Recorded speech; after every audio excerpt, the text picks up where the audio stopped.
Hey, what's going on everybody, and welcome back to the Whiskey Cove. And on today's episode, we review Russell's Reserve Camp Nelson Single Rickhouse. Is this the whiskey of the year for the Whiskey Cove for 2023?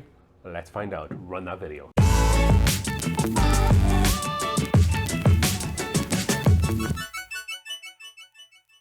Alrighty then folks, welcome back to the Whiskey Cove. Thank you for joining us today as we review Russell Reserve Camp Nelson Single Rickhouse.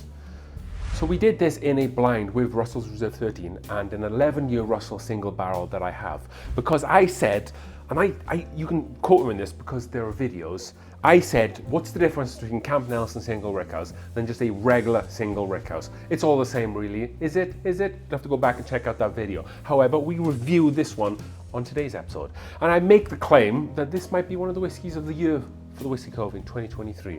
Let's find out, because I think it'll just surprise a few people out there. So, for a special whiskey, we have a special glass, and that is the Whiskey Cove kind of tulip glass that we have here, the Speyside Taster as it were. You can go over to the whiskeycove.square.side and you can check out the Whiskey Cove premium glass collection, and it is very premium. The 9-ounce prism glasses are the heaviest glass you'll ever hold. The Speyside Tasters are just something very unique and classy. We also have the classic Glencairn there as well. Go over and check us out. Very cheap prices, as close to cost as I can get them for you folks at home. With that being said, if you haven't already subscribed, please consider subscribing to the channel. We always appreciate that there as well. So let's get into today's video, shall we? So the Russell Reserve Single Rickhouse Camp Nelson. So this is matured on floors 3 and 4. So there is a blend with a couple of different barrels. And it is a limited release, so we'll probably never see this bottle of whiskey again out there. So if yes, the MSRP on this guy is about $250. I paid about $325 after tax, and that is MSRP in Colorado. So pretty insane monies there. So this is coming in at 56.25%. And I believe I was able to find the age statement on this is around about 11 to 12 years old.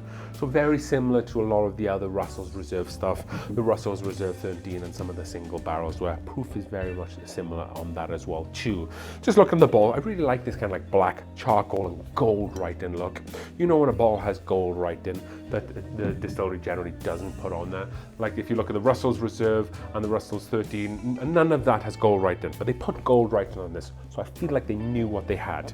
Really nice bottle. They use all the same bottles for the Russell lineup. Really nice band on the bottle there. And like I said, I really dig that black gold charcoal kind of notes on the front there on the label. So then let's pour ourselves a glass of whiskey here. Nice decent pour there on a school night. So the cork is a real cork, which is always kudos to that.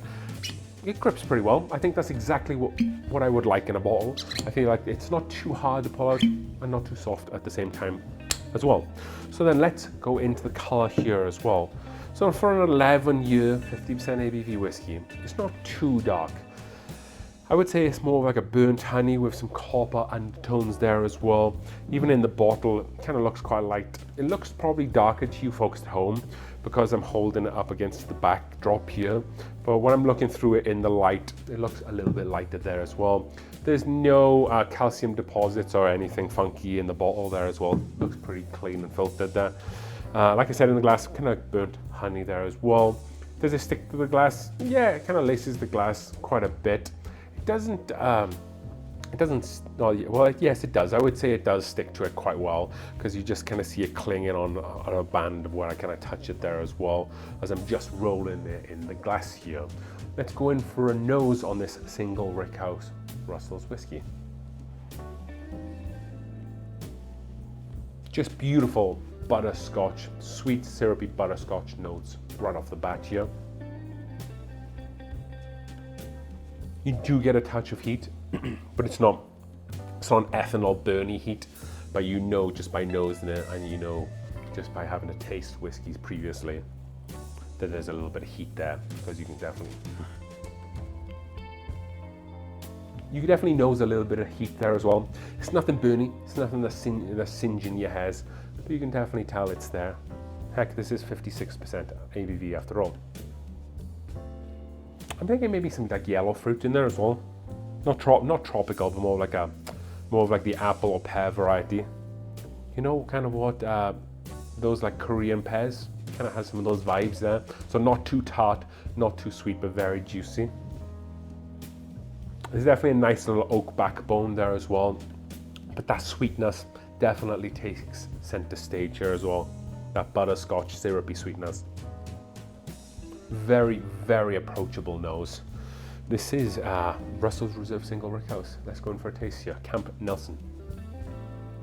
So the thing that just jumps out of the glass straight away, or onto the palate, I should say, is the mouthfeel. This mouthfeel is just incredibly viscous, oily. It just sticks everywhere on your mouth, on your tongue. I can't hardly talk. It's like I'm chewing molasses. My tongue's stuck a little bit. I need to restart it. But it's beautiful. It's the gift that keeps on giving. As you taste different parts of your mouth and your taste buds just paying it off constantly. They say you have like hundreds of taste buds or whatever in your mouth. And every one is firing all cylinders right now. Taste-wise, let's go for another taste.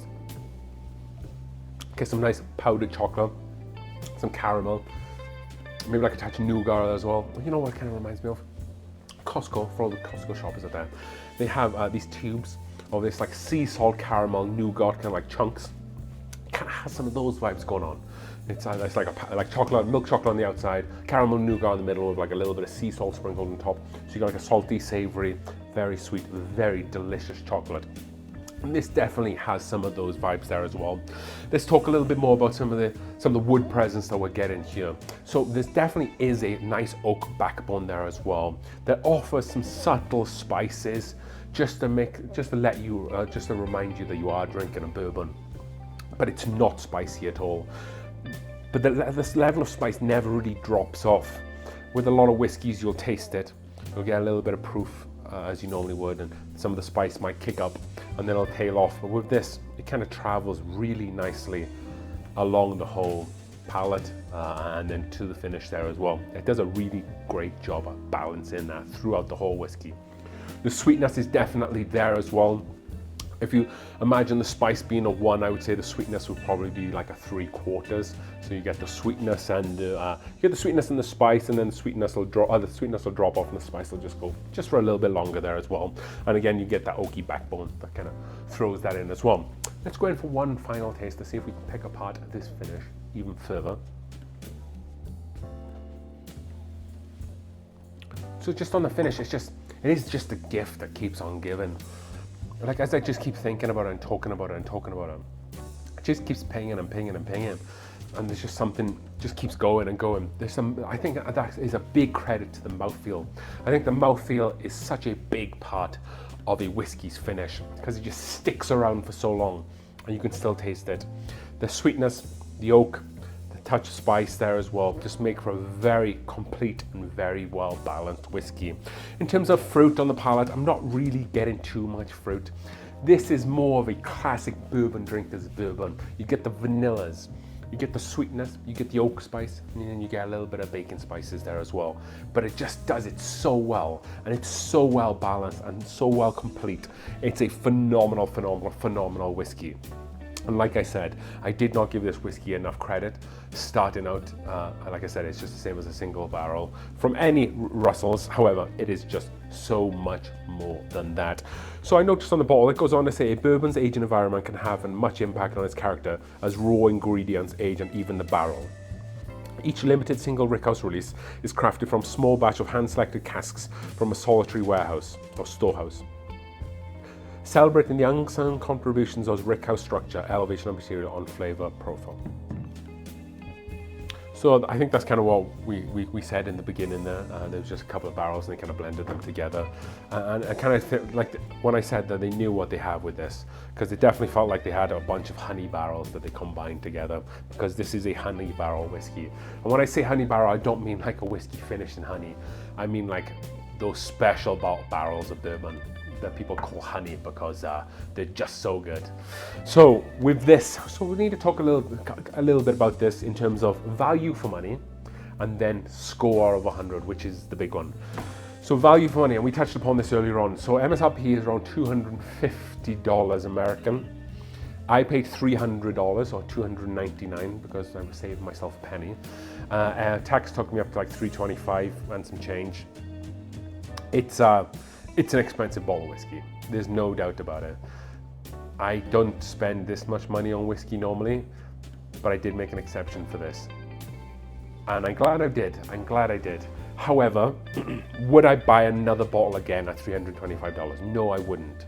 However, would I buy this bottle again for $325 if I hadn't bought it before? 100% I would.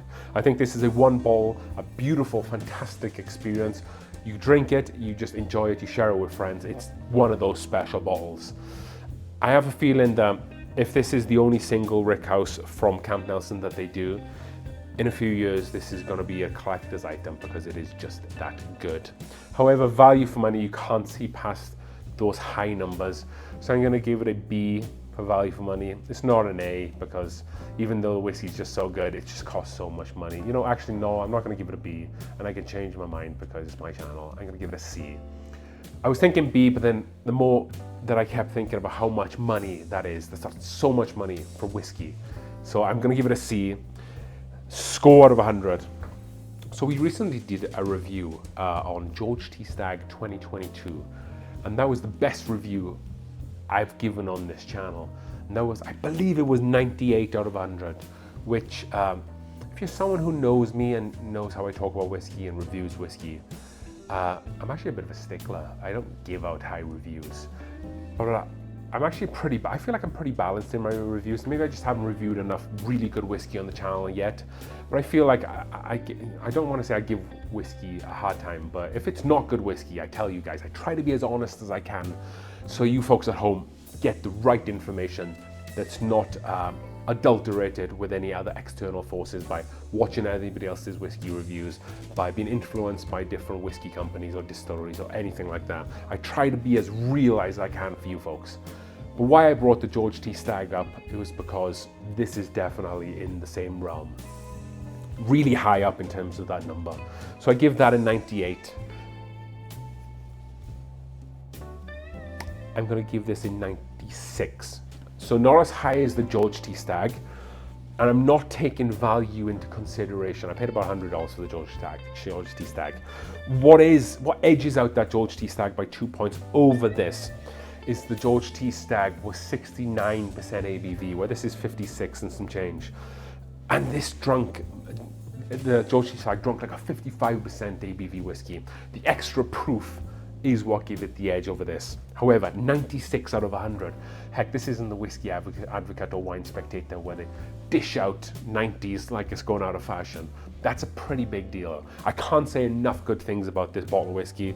Some friends who come over when we played poker last time, I let them try it, and they all shared the same opinion, that this was just a phenomenal honey whiskey or phenomenal unicorn bottle that I'm hoping they can replicate with some of the other single rickhouse editions that they do, but I feel that they might just not be able to. So my recommendation, should you pick up a bottle, if you can afford it, yes, but make sure there's food on the table and your family are clothed first. And then after that, somewhere in between getting gas to get to work and paying for your tax for the year, somewhere between that, you can probably get this bottle. But like I said, $250, $300 is a lot of money, but it is worth it for that one-time special treat for yourself. So hopefully you enjoyed today's review. As you drink through the world's whiskey, definitely this whiskey all the time, one glass at a time. Cheers.